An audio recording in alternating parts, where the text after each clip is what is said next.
Ba, ba, ba, ba, ba, ba, ba, ba, ba, ba, ba, ba, ba, ba, ba, ba, ba.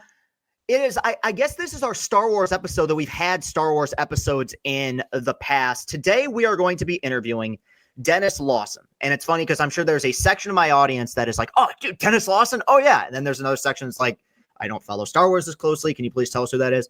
Wedge Antilles from the original Star Wars movies. He was in the original three. He was featured in Rise of Skywalker as well. At the very end, he's done voice work, reprising the character in many instances. But this is somebody with a whole, I would imagine, a ton of really unique stories about his time making those movies, and I'm really interested in hearing about it. You know, it's one of those things. So I will be as critical as anybody of Star Wars, but when we get somebody like this, it brings a smile to my face. So he's been very flexible and cordial this entire time. And before we jump into it, and I get to the plugs for the show, he's going to be in Detroit. I didn't realize this till the end of the interview. He's going to be in Detroit for the Detroit Comic-Con this weekend. So if you want to go by, say hi, pay your respects to Mr. Lawson, and tell him that Chris and Company sent you. We'd greatly appreciate that. So cool that so many years removed from Star Wars, he's still doing. He's still doing this and being a part of it, embracing the fan culture. CastellaniContent.com. You'll find all of our content there. YouTube, hit that like button, hit that subscribe button. We are on Apple Podcasts. We are on Spotify.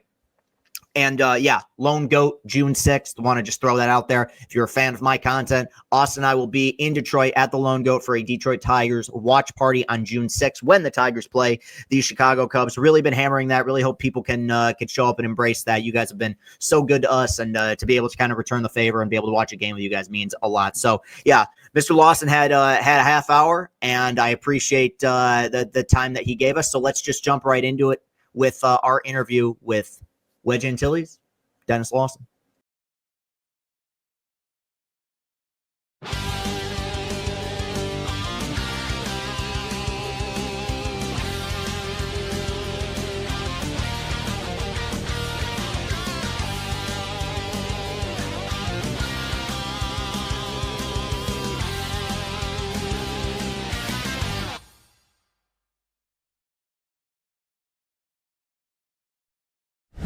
Denis Lawson joining the program today. Many of us know him as Wedge Antilles. This is a true honor, sir. I appreciate you being a part of this and being officially a friend of the program. How are we doing today? I'm very well, thanks, Chris. Delighted to be here. Glad I could connect with you. Terrific. Thank you. Of course. No, I appreciate it. We'll just kind of we'll jump right into it now because a lot to cover, and time really flies. I was at the 20-year re-release of Revenge of the Sith with my buddy the other week, and we're coming up on 50 years since A New Hope, so a lot to cover. But the first question, going all the way back to probably when you guys were filming, so we're talking 1975 roughly at this point. Yeah. And there's a million moving parts in a production like Star Wars. Whose idea was it to do the American accent? To do the American accent. Well, I get, it's Yeah. question. Well, in fact, we made the first movie in 1976. That's when we shot it. Okay. Summer of 76, a very, very hot summer in the UK. England was brown, not green. It was a huge drought. And I remember it was the first time I ever saw people wearing shorts in the city. No one wore shorts in the city, Chris, at that time. Anyway, but you asked about the American accent. Well, it wasn't really discussed. I think nobody said, make sure you do an American accent. We just, it's just how we approached the material because it was an American production. And of course, there were, the American leads and Mark Hamill and so on. So it just seemed like a natural thing to do, I guess, for the material, Yeah, of course. And when you have something that has grown and become what Star Wars has become, I always like to, we have a lot of athletes on and we talk about great teams and guys who've accomplished a lot. And we always ask kind of, when did you know? And I think with a production like Star Wars, especially the original one, you hear all these stories about, C-3PO is not working and it's crazy hot in the desert and George Lucas is working himself crazy. I guess for you, When did you realize in your life that Star Wars was probably never going to leave you? That this was going to be something that was going to be a part of your career, of your life for as long as you Well, live? I would say that, people often ask me, for instance, what was my favorite movie to work on since Star Wars. And I always would quote the first one that we did because we had no idea really what we were involved in. I'm talking about the pilots, the X-Wing pilots, and we just sit outside the sound stage. I knew a lot of the guys before. We were all in the kind of young actors in London at that time. And and we'd go up one by one to shoot our scenes and all the rest of it. And I don't think, no, we didn't even see a full script, so we didn't really know what we were in. And it wasn't until we sat down months and months later in one of the big screens in the middle of London, in the West End of London, and saw the first screening of the film. It was absolutely jaw-dropping. We couldn't believe what we were in. It was quite extraordinary. And as you know, technically it broke so much ground. It was just amazing. It's the first time I ever heard the phrase computerized camera. Never heard that before. So, and green screen. No, what's that? Never heard of it. So we didn't really, we had no real concept of what we were involved in until we saw that screening. And then, of course, it was just massive. But I guess, to sit and talk to you about it now, as you said, 50 years down the line, isn't it? And it's just extraordinary. And I guess we had a fair idea of how huge it was when we started doing the second one, because the first movie was just massive, huge success. Yeah. And I feel like this was at a time when, we see so many sequels nowadays. It wasn't as common in 77. So it's like the idea of doing a follow-up probably made it seem like, we did something pretty darn special. You mentioned green screen and everything, and you did a really interesting interview a while back where you talked about, the first time you were in an X-Wing and that there were people on set just kind of rocking it back and forth to simulate movement. And I love practical effects. I love the art of movie making and the charm that comes with that. But I think it's really interesting because I think Star Wars has kind of always, whether it's the originals or the prequels or the sequels, have kind of set the standard for where modern movie technology is at. I don't know how much experience you've had with it since, but I guess, is it more challenging working with green screen? Do you kind of lament that age of things not being a little bit more tangible and real? I wouldn't lament it at all, but it does present challenges for sure as an actor. That because it becomes quite technical what you're doing, and so you have to deal. You have to deal with technicalities when you're filming anyway, whatever it is. Believe me, but shooting something on that scale and with that amount of technicality, let's put it that way, and not really necessarily knowing what's going on behind you or indeed in front of you, at the same time, and having to imagine that, what was it? Was it Mark who had a shot to do where they said, imagine your planet's just been blown up. Action. How do you do that? How do you do that? So it has its challenges for sure. That's for sure. But at the same time, it was all three movies for different reasons were hugely enjoyable to be involved with. We had a great time on them. Did you take anything from set that you still have? People often ask that, but of course, at that time, we didn't even think about that. Because right. It's interesting. The whole, of course, the whole Comic-Con thing that's exploded over the years, is nothing. That was, you couldn't see that coming at all, and so nobody thought about keeping anything. Certainly not as far as I know. I wouldn't have even have dreamt of it. Wasn't something we thought about. You did the job and you went on to the next job. Right. and it's I think with Star Wars, what is I think one of the more unique things is that I think each generation kind of has their own, where they grew, what part of Star Wars lore they grew up on. And, obviously so much changed between when you started filming A New Hope to the end of Jedi, and it became this big phenomenon in this huge trilogy. Did you think in 1983 that the door had been closed for you in regards to any more Star Wars stuff? Or did you think this is something that's going to evolve? This is something that's good. They're going to elaborate on, and I'll be back as Wedge at some point. I didn't really think in those terms at that time.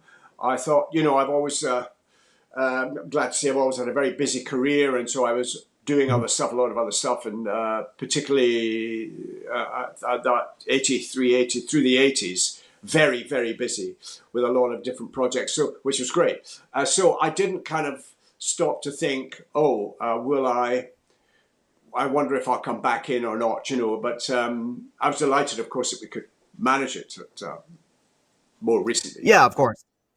Yeah, and it's obviously, like I said, it's evolved a million times, and we've seen you come back, which I'll ask you about at some point. But I was looking into your career, and you've done TV work. You were on a TV show for 12 years, and I'm curious, when you play a role like Wedge, which is a character that only has a limited amount of screen time, compared to when you're on TV for 12 years, and the backstory is kind of given over time, and you develop more of the character.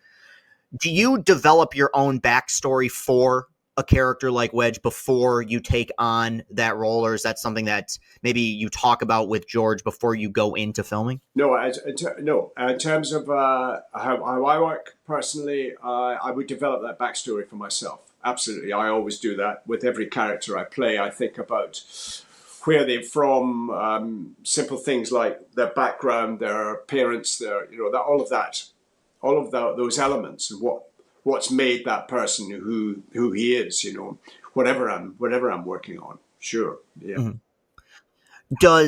In hindsight, does the kind of new, elaborated upon Star Wars lore, has it made it easier for you to get a better sense of who Wedge is, or has it made it kind of difficult with the oversaturation of, comic books and secondary, supplemental material? Yeah. That's quite extraordinary. And, they've taken the character places I'd never have. Well, because again, it was never anything when we shot the first movies that they were going to start writing novels about this character who, as far as I was concerned, was minor in that respect, in a sense, but important, yes, of course. But so it's that element of it was very, very surprising. What they took him and did a whole bunch of other stuff with him, Brilliant. Yeah, no, it's been like that with so many different characters, the way that the lore has kind of been expanded upon. I brought up the fact that you've done a lot of TV work and you were on a show for 12 years. Is there any character that you've played in a movie or maybe even a stage production that you wish you would have had the time to evolve over several, 7, 8, however many seasons of television? No, I don't think so. I mean,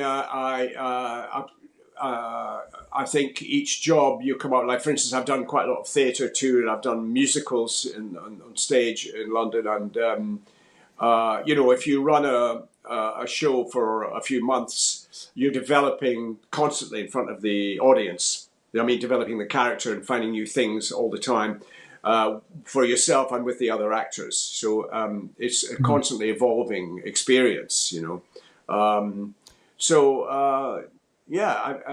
each experience is different, can be very different, but that's part of the challenge and part of the interest of it, Of course. And one thing that we've seen recently, and again, it goes back to, Star Wars kind of, implemented this to a certain extent. I don't know if they were the first, but we've seen characters and actors be brought back through either CG or through some sort of use of AI. And obviously the prime example in Star Wars lore is, bringing back Peter Cushing in Rogue One as Grand Moff Tarkin. And there's kind of a gray area with that stuff because obviously the great Peter Cushing, long, passed away, and he had to be allowed, his estate had to allow for his, likeness to be used on film.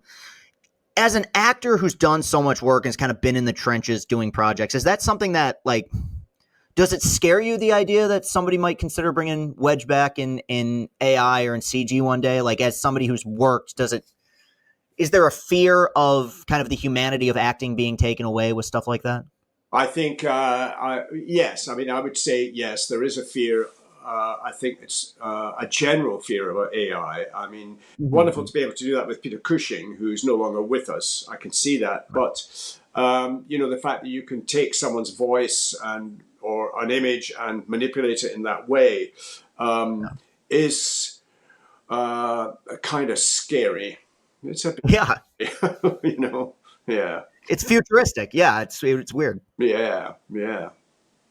Yeah, and it's something that I think that like all things technology based, like they can go way too far. I do think there's been cool, like when I saw Tarkin in Rogue One, I'm like, well, that's looks like Peter Cushing. Like that's pretty incredible. But there is kind of that fine line.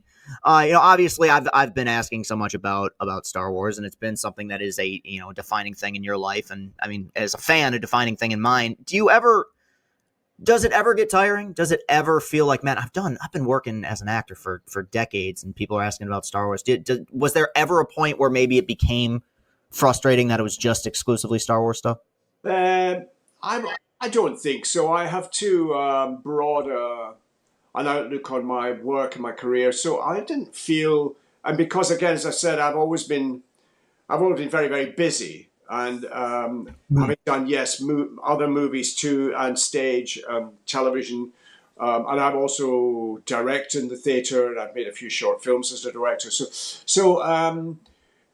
I've not felt that pressure from Star Wars in that respect. I see what you're saying, but it's not. I don't feel that I've been defined by it in my career, in my work. So Yeah. I welcome whatever it brings. For sure. For sure, it's a thing that like because everyone like my age or grew up on it would be like, man, I'd love to be in Star Wars, but I'm sure there is this thing over time where it's like, man, it's you've done a lot of work, so I do get both sides of it, the people who have been embraced it, and the people who feel like, man, I've done a lot of other stuff. Let's jump ahead now to probably roughly 1997, I would say, Okay. and Star Wars is about legacy, it's about family. Your nephew is cast as Obi-Wan Kenobi, Yeah. in the prequels, which I mean, what an unbelievable, almost symmetrical kind of. Yeah. I feel like George would have been very proud of that in regards to kind of Totally. Yeah. Yeah. the poetry of it all. Yeah. Did Ewan reach out to you at that point, ask you about the embracing the pressure that comes with being in Star Wars, or did you feel like at the time it had evolved so much that it was almost like it was a different franchise? Yeah, I mean, no, he told me he was talking to them. I remember at the time, and I did say to him at that point, and I didn't, he's such an extraordinary actor, Ewan, and Yeah. but I did say at that time, are you sure? Are you sure about this? Do you want to pursue this? Because and I'm glad he didn't listen to me, by the way, Yeah. because you do at his level, you do. You can risk being what you call typecast as an actor. Absolutely. So you become associated with that role, and that's the kind of role that you are then offered from then on, and it can be a bit limiting. But of course, he's such an extraordinary, versatile actor, an amazing actor. That I'm glad he paid no attention to me whatsoever. So that's good. Yeah, but it is something we've seen it in Star Wars, and we've seen it in many different franchises of guys, a relative unknown, they get cast as this character, and then I'm sure they're offered basically different variants of that character by different franchises forever. I think with him, and I'm trying to he'd done Train Spotting, so he wasn't. I wouldn't say he was an A-lister at this point, but he was known, I think, Yeah. as an actor, as was obviously Liam Neeson and some of the other people. So I think it was a little bit easier for some of the prequel actors to maybe break out of that because they'd done some pre-established stuff on Daisy Ridley or Mark Hamill, who would that was like their first kind of big thing. You've had the opportunity to direct him multiple times. He did an interview where he talked about how you directed him on stage. And when you do direct somebody that you have a very close connection with, do you try to embrace that previously established relationship, or is it one of those things where you want to separate kind of art from artist and just focus on the betterment of the character, the betterment of the story? Well, I mean, I would say when I directed him on stage, which was just such a pleasure.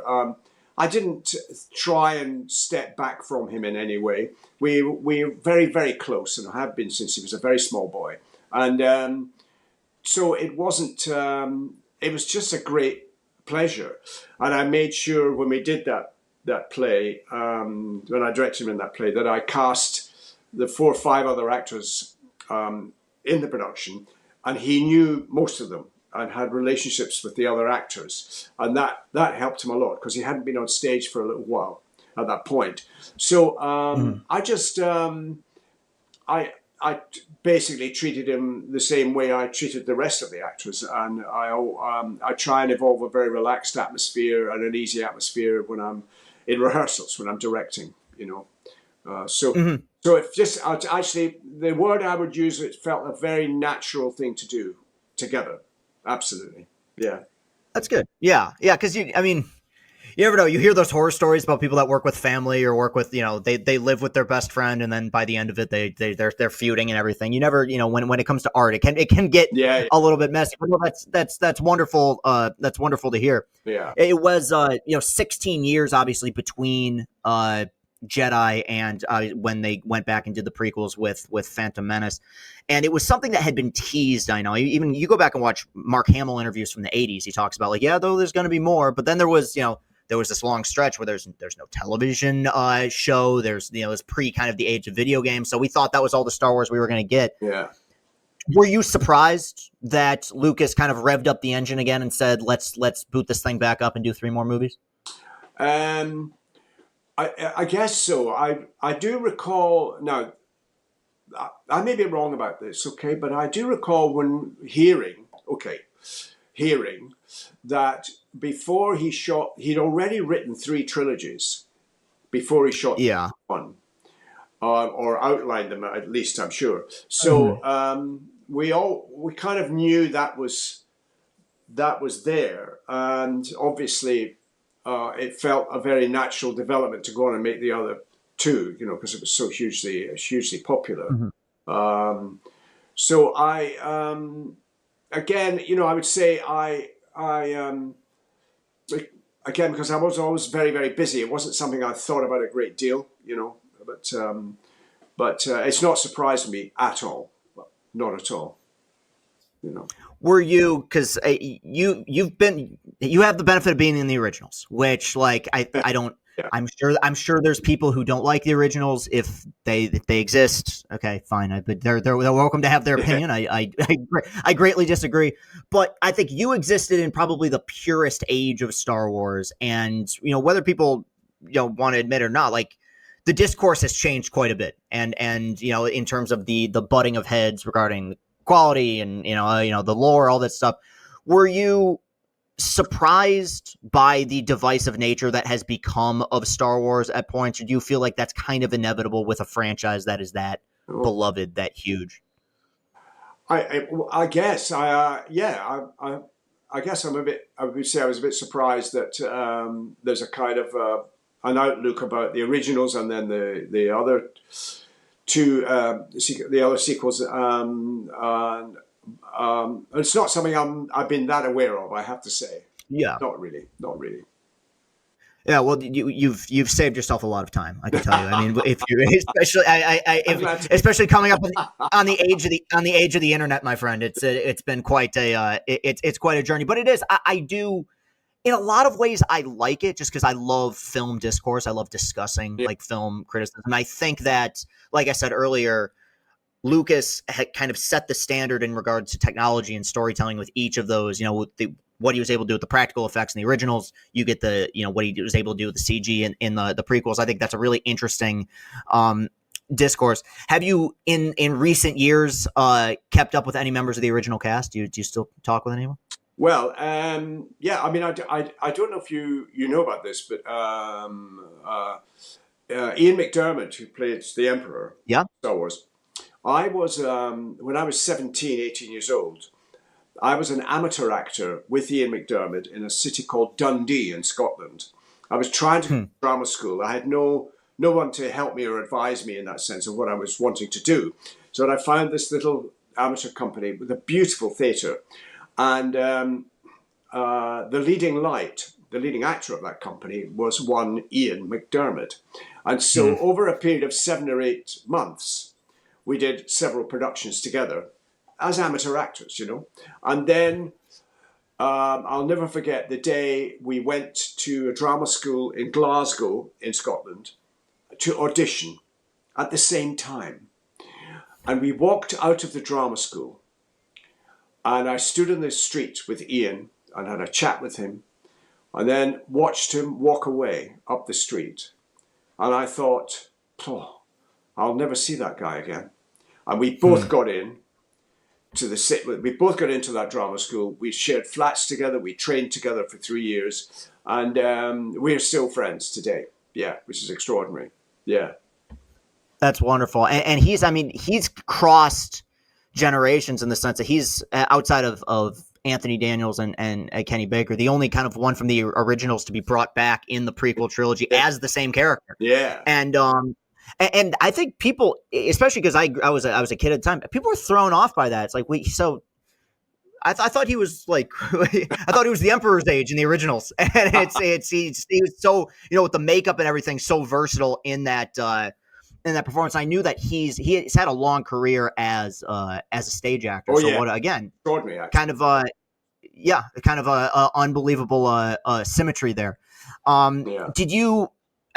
You were brought back, limited. You've done some voice work on the video game, but you brought back in for Rise of Skywalker, kind of at the end battle there. Yeah. And I guess what was, and I'm sure there's a lot, but between the person who stepped foot on the set of A New Hope and the person who stepped foot on Rise of Skywalker, what in your mind was the biggest change that you saw? And I'm sure, like I said, it was pretty expansive. Biggest change that you saw in regard to just how things were handled in the Star Wars universe at that time. Well, interestingly enough, and by the way, they wanted me for 5 days for that movie, and because I was so busy at the time, at one point they said, "Oh, we can't. This isn't going to work." Until I banged the table a bit and said, "Come on, guys!" So we managed. We only managed that 1 day, which is why it's so brief. But I was, I'd have to say, when I stepped onto the set with J.J. Abrams, the director. It felt the same. It felt a bit like coming home. It was lovely just to step back into it and sit back into a cockpit, and so it felt actually not strange or different, but very, very familiar, and it was very, very pleasant. I enjoyed it hugely. I really did. Yeah, and that was one of my favorite aspects of the sequels, is just seeing people come back, whether it was you, whether it was D. Williams, whether it was Harrison. The legacy stuff was very fun to see on the big screen as well. You mentioned how your favorite one to film was A New Hope, and just kind of I view the original Star Wars as kind of weirdly sort of an underdog story when you hear about all the things in the production that were kind of handled and what it ended up becoming. And that I don't even know if Lucas was aware of what he had. But as somebody who's not only in the movies but a consumer of them, do you have a favorite sequence to watch, whether you were in it or not? Just a favorite sequence from that trilogy that makes you say, yeah, this is pure Star Wars. Oh boy! Wow! Oh,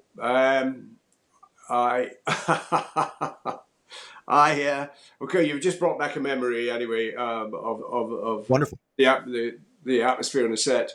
There was a scene. This is a kind of sideways thing, but anyway, I have to tell you, there was a scene where Wedge danced with the Ewoks. Don't know if you remember. Yeah, right. The end of Jedi. Yeah. And so, I had my helmet off. I was standing up. I was walking about, and so we were getting ready to do the dance with the Ewoks. And Harrison Ford walked over to me just before the take and said, "This is your big moment, Dennis." And it was moments like that actually really, it was just, that was the kind of the feeling on the set, It was very, very funny. I'll tell you, I have to tell you another one. There was also a big scene where we were I can't go, which one was it? Anyway, we were standing at a big group of pilots being briefed for this battle we were going by an admiral. And the admiral character looked a bit like a lobster. Oh yeah, Admiral Akbar. Yeah. Oh, well done, Admiral Mike. That's right. You better remember that. Yeah. Yeah. Anyway, so we did this scene. We shot this big scene. I mean, we were dressed. We were very serious. We were watching this. And they shouted, cut. And Mark Hamill walked onto the set and said, do you realise you've just been addressed by a prawn salad? And things like that were, jokes and gags like that are really kept an atmosphere going in the piece, which was it was great. Yeah.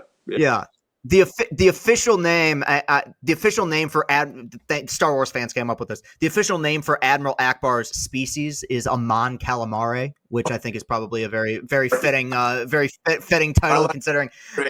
So yeah, that's some. Sir, thank you. This was I've tried not to fanboy too much, but this is very much a pleasure of mine, and I appreciate you taking the opportunity. I mean, hearing those last two stories, I mean that's really like goosebump stuff for me. I mean, I love the behind the scenes of movie making, and obviously there's nothing that I find as fascinating as Star Wars. So when we're done recording here, if you could just stay on for a second to let your recording upload, I'd really appreciate that. Sure. That'll just take another minute or two.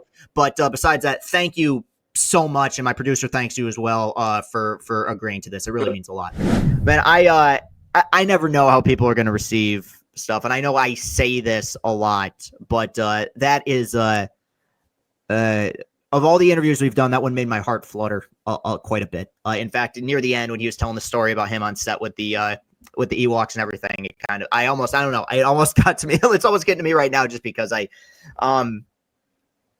people who aren't Star Wars fans don't understand the impact that it's had on a lot of people's lives. And to be able to interview somebody who was in the trenches, both literally and physically, if we're talking the kind of the battle for the rebellion, that was a very humbling experience. And we are 2 for 2 with Star Wars guests so far. We had Nick Gillard on, the fight coordinator from the prequels. That was one of our actually more popular episodes, at least on YouTube. He gave us a great interview. And today, to hear some of those stories, I think even if you're not a huge Star Wars fan, you're aware of the mythos, and you're aware of the pop culture impact it's had. I can't imagine that you won't get something out of that interview. So I know that we've been, pivoting, doing a lot of different things, but that was one of those ones. I think Austin as well, being a huge Star Wars fan, I'll speak for him and say, like, it was one of those moments. It's like, it's pretty cool. We are, we're lucky to be able to do what we do, and I appreciate him taking the time. And Austin, obviously, a huge part of that, working that out and getting him. So let's get more Star Wars people, man. Ewan McGregor is now an adjacent friend of the program, which I will definitely make sure to bring up in casual conversation at some point in the future. All right, that will do it. Follow us on Twitter at CastOnly2014, CastOnlyContent.com. That is getting updated all the time with every bit of content that we create. We are on Apple Podcasts. We are on Spotify. If you're watching on YouTube, hit that like button, hit that subscribe button. And if you're a fan of what we do, the Tigers play the Cubs on June 6th, and then Austin and I will be at the Lone Goat in Detroit for a Tigers fan watch party. I will be down there all weekend, but the watch party will specifically be June 6th. That will be at 5 p.m. and will last through the game. I'm going to be going down there in the next few weeks to scout the place out, but we are on the books, and this is something that I feel like is a long time coming. So I really appreciate you guys, coming in and saying hi, even if you just want to stop by for a second. It is, admittedly, I'll feed the ego here and say it is a little bit of an opportunity for me to celebrate my 30th birthday. But hey, you only turn 30 once, and there's no other way I'd rather spend it than with Tiger fans. So thank you very much to Denis Lawson. Thank you very much to all of you for your continued support. I am very proud of the product that we put out here. I think that we do a good job, and Austin's a huge part of that. So we're going to continue to keep this train rolling. Have a great rest of your day, everybody. And I think it's only fitting that I end the show by saying, may the force be with you.